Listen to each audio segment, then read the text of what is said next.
Hello everybody, and welcome back to Let's Play Dark Souls. In the last episode, we managed to work our way past Ceaseless Discharge into the Demon Ruins and fought a very annoying rockworm for the rights to this bonfire. Since then, I have since kindled and become human, and I am going with my, now 10 Estus flasks to fight my way to that fog door in the distance. Now these little guys, we did fight one of these before, but I didn't really bring it up because they're not really that strong. These guys are just, colloquially called the dragon statues, and that's because they are very similar to the other statues that you might see lying around here and there on the pillars here.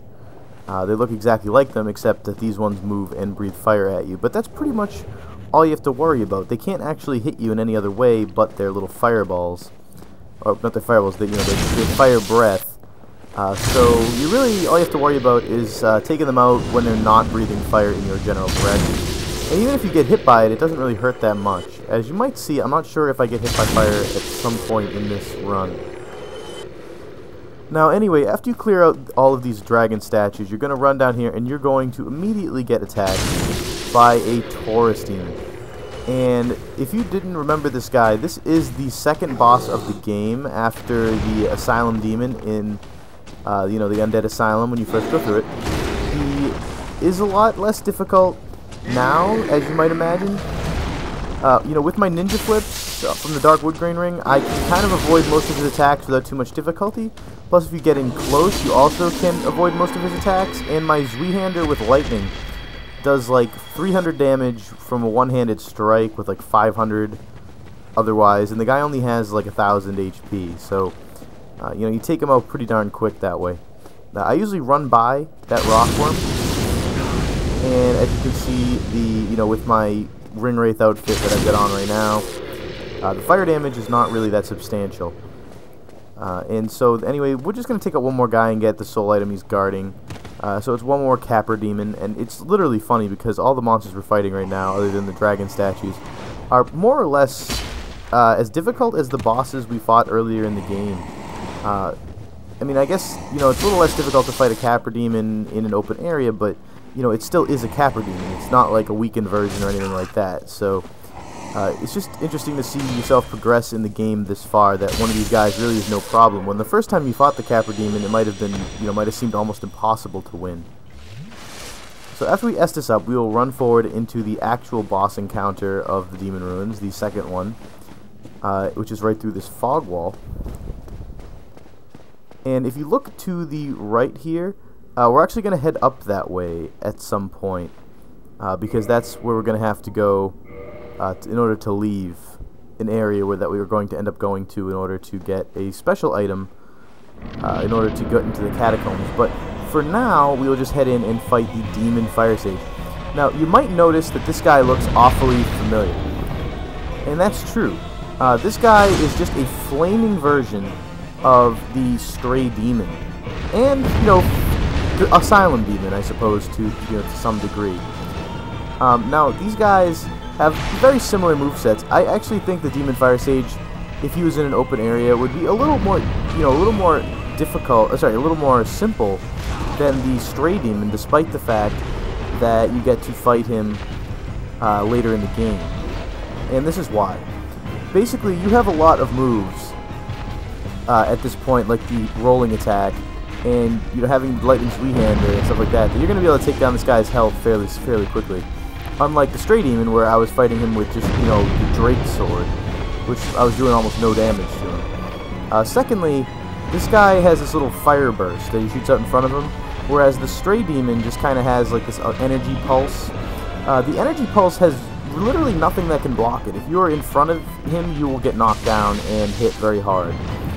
With this guy, if you have a good shield reflecting fire, and you have the robes I have on now, which have high fire resistance, it really won't do that much to you, even if you're standing directly in front of him.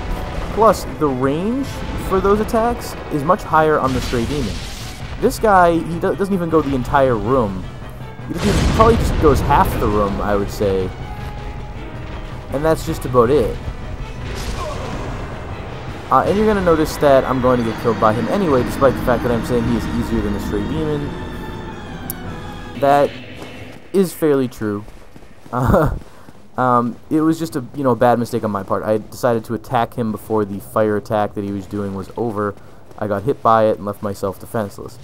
So this time, instead of fighting all those monsters that I fought before, I'm going to show you the quick and easy way to do this. And you basically just run around everybody and run through the fog wall, which is completely viable, because nothing can run through the fog wall after you. So as long as you can get past everybody, of which there isn't actually too many, you can get through here fairly simple.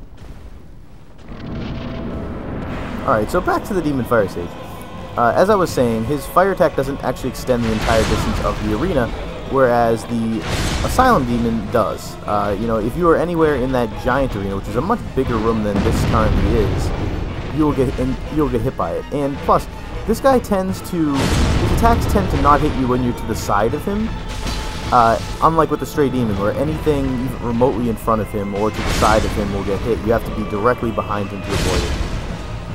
It actually makes the Stray Demon a little more difficult, in my opinion. And you're going to see me make fairly quick work of this guy, now that I am done with most of my scrubbery. And the Darkwood Grain Ring makes this guy a complete cinch, because, you can just roll right by him when he's doing his hammer attack, and, pretty much make him miss you every time. You can roll out of the way of his fire pretty quickly. Just having the ability to roll and flip the way you do with the Darkwood Grain Ring makes all the difference in this fight. And, having a Lightning Three-Hander do like 550 damage to him every single time you swing it is also a game changer. And I'm still doing like almost 400 damage with one-handed strike, so if that's all you can get in is a one-handed strike, but you have a weapon like I've got right now, you're all set. I definitely recommend Lightning for this guy. He seems to be somewhat weak to it. I would not, if you're like 90% of the people playing this game for the first time and you have a CoolKvothe Fury Sword, I would not use that against him. I have tried it, and you do almost no damage because because he's a Demon Firesage, like your Chaos Fire magic that's on the CoolKvothe Fury Sword does almost no damage to him. So you'll end up doing like 5 damage a hit or something like that. I would like to see someone beat him with the CoolKvothe Fury Sword, kind of. Maybe in like a sped up fashion, just to see if it can be done. Because I'm sure it can. I've seen people beat bosses with their bare fists. But I feel like at this point, a bare fist fight might actually be better. So as you can see, I am almost done with this guy. He's, I've knocked him down in just a matter of minutes here. And the other thing that you can do in this, which is actually kind of cool, is use these trees as cover. Don't get too comfortable though, because you can still get hit through the tree. Because physics don't always make sense in these games, as he could just go through the tree without breaking it. But as you can see, like with the roll, I was able to roll right by him there, basically through his hammer, and in order to finish him off. And it's just funny when you see that because of the roll's invincibility frames.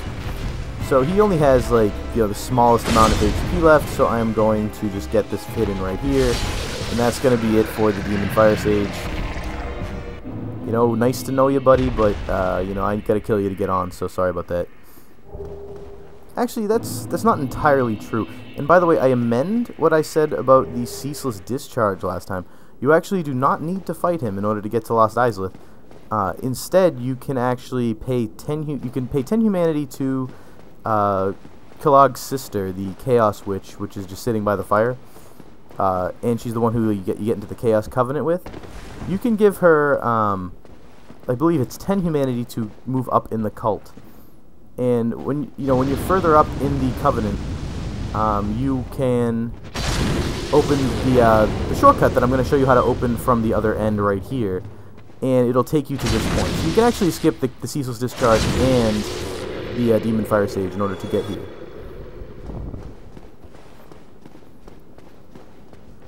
Personally, I would rather fight my way through than waste 10 humanity on it. I know these fights fairly well, and as you saw with Ceaseless Discharge, he's not really that tough. Demon Firesage isn't really that tough, and it's like a matter of 10 minutes or 10 humanity, and I would much rather take the 10 humanity. So to each his own. I will show you where you can pay the 10 humanity in just a second, and I'll show you where the shortcut is, because we are going to open the shortcut from the Lost Izalith side in just a moment. With these guys, I usually take them out with a lunge attack, and then you can take out the third guy, however you choose. And you know, for three statues guarding a single item, Soul of a Brave Warrior doesn't really seem to cut the mustard. But then again, I suppose you could think about it like each of these soul items is worth like 8,000 souls at this point, so they're all worth a good amount. Anyway, if you step on this platform, you'll notice it light up in fire, and you can then come all the way to the top here, and you'll definitely notice the room we're in. This is where we rang the Bell of Awakening, or at least right above here is where we rang the Bell of Awakening. If you head down here, this is the secret passage that I showed you long before, and here is the Chaos Witch. If you remember this bonfire, if you don't, you can head back to my Ceaseless Discharge video where I start from here, so you'll know exactly how to get to where everything is from this point. So anyway, you can pay 10 humanity at her, or you'll be able to open it and go down this elevator the same exact way. I chose to open it the old-fashioned way by beating everything up to it, and I suppose that makes for more entertaining video quality, at the very least. And so I'll show you the other thing you can do here, and how to progress further into the next bonfire area. And after that, we will probably call it quits, because each one of these videos is going to contain a single boss fight, and if I go any further into Lost Izalith, I'd have to fight another boss, because we're going to be right at the cusp of another one right here. So we get back to the fork, and I chose to go up last time. This time I'll choose to go down. And immediately at the bottom here, you'll see another fog wall in the distance, and another bonfire. And that is literally what Demon Ruins in Lost Izalith is. It's a string of boss fight encounters. And at this one, we're actually going to have a little bit of help, which should be cool, and you'll get to see that next time. And we are going to, if we beat him, we'll be able to get that ring I was talking about where we can walk on lava, which is a pretty cool thing. So, it's the only way to get into Lost Izalith anyway. So you'll definitely see me use it quite a bit. And that's why I'm also going to, in addition to kindling, for the next boss, I will also, become human here. So that way I can summon help, and we can, beat the next boss fairly simply. And I really don't think that the next boss is all that difficult at all. Some people have had serious trouble with him. I usually just summon because I really like the summonee, but I don't really think this boss requires a summon. He's fairly simple. So you'll see that tomorrow. And, other than that, we are pretty much done. So, thanks for watching, and I will catch you guys next time as we take on the Centipede Demon. See you later, guys.